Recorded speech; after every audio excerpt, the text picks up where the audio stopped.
सो देखो यहाँ पर हम लोग को इनवर्स फाइंड आउट करना है। ये 12th के मैट्रिक्स का क्वेश्चन है। Find the inverse of following matrix bye adjoint method. Method भी बोला है कि एडजॉइंट मेथड से आपको यहाँ पर इनवर्स निकालना है। तो सबसे पहला कंसेप्ट इसका आता है डिटर्मिनेंट्स। ये मान लो हमारा ए मैट्राइसिस है, ए मैट्राइसिस का डिटर्मिनेंट निकालना है और बहुत इजी होता है डिटर्मिनेंट निकालना। इस तरह से आपको 2 लाइन बनाना है, इसके अंदर ये नंबर लिख लो जिसका डिटर्मिनेंट आपको निकालना है। यहाँ पर इसका निकालना है तो इसका नंबर लिख लूंगा इज इक्वल टू, पहले इन दोनों को मल्टीप्लाई करो, -1 को 2 से मल्टीप्लाई करो, ठीक है। ब्रैकेट कंप्लीट हो गया, उसके बाद दूसरी ब्रैकेट आएंगी, लेकिन दोनों ब्रैकेट के बीच में माइनस आना चाहिए। क्या आना चाहिए? माइनस। अब दूसरी ब्रैकेट में हम इन दोनों को मल्टीप्लाई करेंगे, 5 और -3 को मल्टीप्लाई करेंगे, याद रखना। 2 1 जा 2, एक माइनस इसलिए -2, ये वाला माइनस यहाँ लगेगा, और 5 3 जा 15, एक माइनस इसलिए -15, इसको ब्रैकेट में रखो, ठीक है। -2 माइनस माइनस होता है प्लस मल्टीप्लीकेशन में, और 15 - 2 होगा आपका 13। यहाँ किसी को कुछ प्रॉब्लम हो रहा है तो 15 में से 2 माइनस करो, बड़े की साइन प्लस है तो प्लस ही रहने दो। ये आपका डिटर्मिनेंट ऑफ ए आ गया, ए का डिटर्मिनेंट निकल गया 13। अब हमको निकालना है माइनर निकालना है M11। माइनर कैसे निकालते हैं ये ध्यान में रखो। M11 है, M11 क्या है आपका यहाँ पर? First row first column. ये जो आड़ी होती है ये रो होती है, और ये जो खड़ी होती है क्या होता है?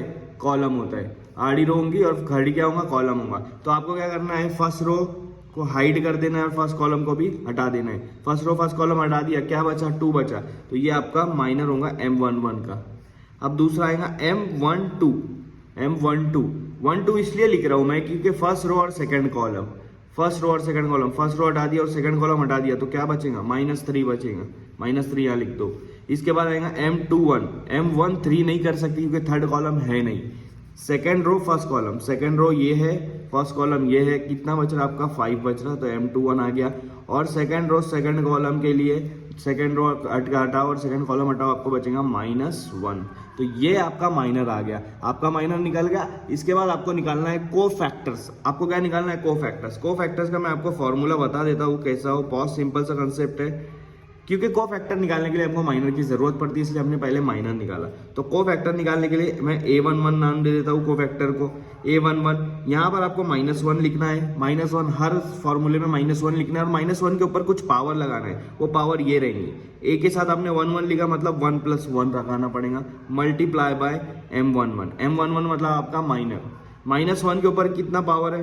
2 है, E1 पावर है। -1 के ऊपर जो नंबर है वो E1 नंबर है। M11 आपका दिया है यहाँ पे 2। E1 नंबर का पावर हमेशा 1 आता है, 1 × 2 आंसर आएगा आपका 2। तो आपका A11 क्या आ गया? 2 आ गया।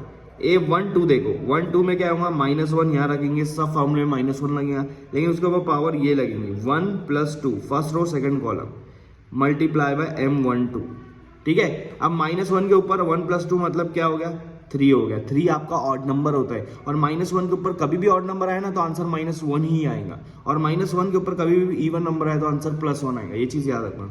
M12 आपको यहाँ दिया है -3, इसका आंसर -1 और इसका आंसर -3, तो आपका आंसर आ जाएगा 3, माइनस प्लस हो जाएगा मल्टीप्लाई में। उसके बाद आपको निकालना है A21। A21 पे भी आएगा 2 + 1, ये जो है आपको यहाँ प्लस में लग देना है M21। -1 के ऊपर अभी भी 3 आ रहा है, ऑड नंबर मतलब इसका आंसर -1 आएगा। M21 कितना है आपका? 5 है, तो -1 × 5 आपका आंसर आ रहा है -5। इसके बाद A22 देखो, A22 के ऊपर आएगा -1 2 + 2 M22, ठीक है। ये 2 + 2 यहाँ डाल देने का है। -1 के ऊपर आ रहा है 4 आपका इवन नंबर आए तो आंसर उसका आएगा +1, और M22 आपके पास है -1, तो +1 × -1 आपका आंसर आएगा -1। ये आपके सारे कोफैक्टर्स आ गए। कोफैक्टर्स निकालने के बाद कोफैक्टर मैट्रिसेस बनाना है आपको।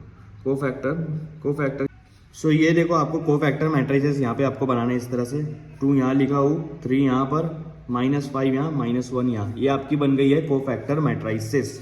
अगर इसको मैं ट्रांसपोज कर दूंगा तो मेरे को बन जाएंगे एडजॉइंट की मैट्रिसेस। एडजॉइंट मैट्रिसेस बनाने के लिए इसको ट्रांसपोज करना पड़ेगा आपको। एडजॉइंट मैट्रिसेस बनाने के लिए क्या करना पड़ेगा आपको, जो रो है उसको कॉलम में कन्वर्ट करना पड़ेगा ना, कॉलम को रो में। बहुत सिंपल है, कुछ भी नहीं है। ये जो रो है 2 और 3, इसको आप कॉलम में लेके आओ। देखो 2 और 3 खड़ा आड़ा था, इसको मैं खड़ा कर दूंगा, ठीक है। और -5 -1 ये भी आपका हॉरिजॉन्टल है, इसको भी मैं वर्टिकल कर दूंगा। ये आपका हो गया एडजॉइंट। जो ऐसा था उसको इस तरह से कर दिया मैंने, दोनों रो को कॉलम में, कॉलम को रो में कर दिया। एडजॉइंट मैट्रिक्स आ गई, ठीक है। अब आपको आखिरी में निकलना है जो मेन चीज़ है। आपको मेन चीज़ आपका क्या है, इनवर्स। इनवर्स निकालने के लिए आपको फॉर्मूला ये वाला लगेगा। ये आपका एडजॉइंट ऑफ ए है, यहाँ पर लिख देता हूँ मैं, ये आपका एडजॉइंट ऑफ ए है, क्योंकि ए मैट्रिक्स का ही एडजॉइंट निकाले हमने। तो यहाँ पर देखो 1 upon determinants of A into adjoint of A, आपको इनवर्स निकल जाएगा। अब 1 upon determinants of A, determinants of A हमारा 13 आया था, मैं आपको पहली बार सॉल्व करके बता चुका हूँ। डिटर्मिनेंट्स ऑफ ए कितना आया, 13 आया है। Adjoint of A, adjoint of A आपका ये है 2 -5 3 -1, ये आपके आ गया ए इनवर्स। अगर आप 13 अंदर डालोगे तो 2 अपॉन 13 हो जाएगा, -5 अपॉन 13, 3 अपॉन 13, -1 अपॉन 13, या आप ऐसे भी लिख सकते हो। ये आपका ए इनवर्स एकदम सिंपल कंसेप्ट है, ये आपका आंसर आ गया है।